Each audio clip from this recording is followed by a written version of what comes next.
Socialization is, the way I'm describing social networking. Not only have we become, we don't care where we are. I think everything is so real time now that it kind of doesn't matter where you are at any given point in time. So Twitter is obviously the case in point. We can find out what somebody is doing if they care to share it with us. We can follow them no matter when and have instantaneous awareness of what's going on.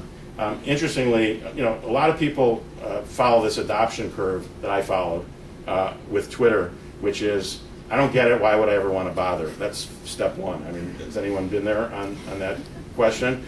Don't get stuck there. Because step two is, I'll try it because I hear a lot's going on with it. And then what happens after that is you go, well, now I see what it is, and I really don't see why I would want to use it. And then step four is, well, wait a minute, this is bigger than I thought because it's just now being talked about everywhere, and you try again. And you start to find some utility in your particular application of it, and step five is you like it, and it has value.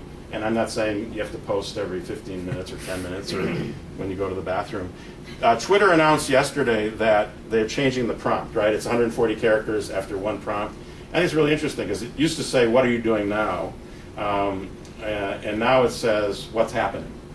So they've sort of acknowledged that it's, it's publishing, it's microblogging, it's mass communications, it's marketing and everything else.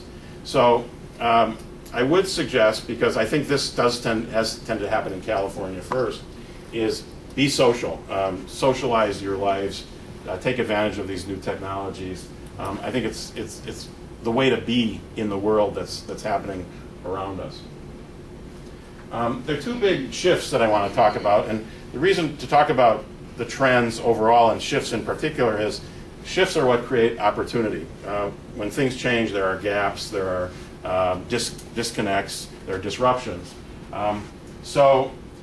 In terms of the industry space, technology generally, the biggest shift, I think, is the emergence of green and life sciences and the real maturation of IT. It's interesting that we're at IBM. There's this giant raised floor computer room across the hall. I didn't know that still existed. They have a lot of hardware in there. And it looks pretty much like something that was going on 10 or 15 or 20 years ago. Interesting things are maybe happening at the software layer and a little bit architecturally, but the story is pretty much unchanged. New opportunities are in green and in life science growth. And as somebody who comes from the Valley, well, first of all, I've noticed that the leading players in the Valley, Kleiner Perkins, Vinod Khosla, they're saying we're just going to go exclusively green in terms of our venture strategies, and everybody else is trying to climb on that bandwagon. Nobody's proven that it's going to work yet, but that's the nature of venture. And life science growth, there's some successes in the Valley, and there's certainly many successes and many interesting initiatives here.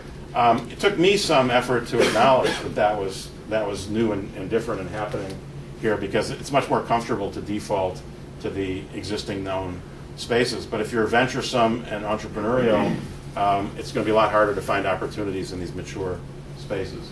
The second thing that's happening, which I think creates opportunity, it's a big shift, is that the venture capital industry is being restructured. So what I was hearing when I was listening to people complain about Massachusetts perhaps having lost the edge when the mini-computer era ended, was a lot of complaint about the venture attitude, about the venture risk tolerance in the region. And that may or may not be true, I don't know. The per capita results chart says maybe it's not. But today I think that doesn't matter either, because I don't think it's all about venture capital. I think there are funding gaps and financing needs that remain unaddressed.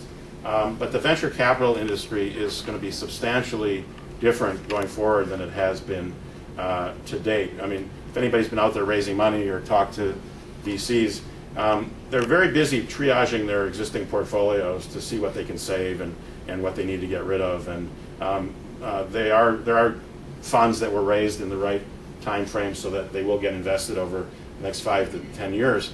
But if you go back and look at the vintage years that are now being measured or maturing, virtually nobody has made money in venture capital for 10 years. It's an amazing, I didn't have time to dig out the chart, but it's an amazing statistic, because you picture that these venture guys are all getting rich, and they are getting pretty healthy management fees, but the returns to the limiteds, and therefore the carried interest to the VCs, has not manifested itself to any meaningful degree. Plus, their investors, which are a lot of pension funds and university endowments, are really in trouble and aren't looking for these illiquid long-term investment. Those are getting liquidated radically in this environment.